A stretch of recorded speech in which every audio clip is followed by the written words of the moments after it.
This is a true horrifying story that took place in Somalia in the year 1998. Adil, a young man from Somalia, worked in a goat farming business in Mogadishu, the capital of Somalia. One day, Adil had orders in the city of Barbara. He had to drive there to buy sheep and goats. Barbara is a very long drive from the capital. During the road trip, he had to find a place to stay for the night. He found an abandoned house, very cheap to rent because it had no electricity. He paid the taker to spend the night there. He took off to buy some cigarettes and dinner for himself, and he went back to this abandoned house. He had a candle with him for some light inside the house while having dinner. After dinner, Adil goes outside and starts his car. Late at night, he puts a cassette in the car, leaves the door open, and plays music. Cassettes were used in most cars back in the 90s for music. Outside the car, he lights up a cigarette and vibes to the music in pitch darkness. Time goes by, and suddenly the music stops out of nowhere. As he turns towards the car, the door of the car slams shut. He assumed it could have been the wind.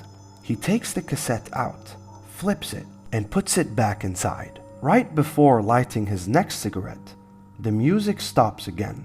As he turns towards the car, the door slams shut. At this point, whatever happened caught Adil's attention. He takes his torch, walks around, and starts reading his prayers. A few meters behind the house, he notices a woman covered from head to toe. He couldn't see clearly. The torch wasn't strong enough, but as he got closer, this being expands. It got bigger after every step he took. He runs towards the car. He tries to start the car, but the car won't start. He knew that this house is haunted. These were jinns. He is now stuck inside his car. He looks at the rear view mirror and he sees the same dark figure behind him. Adil is in a very bad situation. For 5 minutes straight, this figure did not move a muscle. A minute felt like an hour. His throat started drying out from fear, and there was nothing he can do. He stayed in his car, begging and praying to God till the sun came up. Hours go by.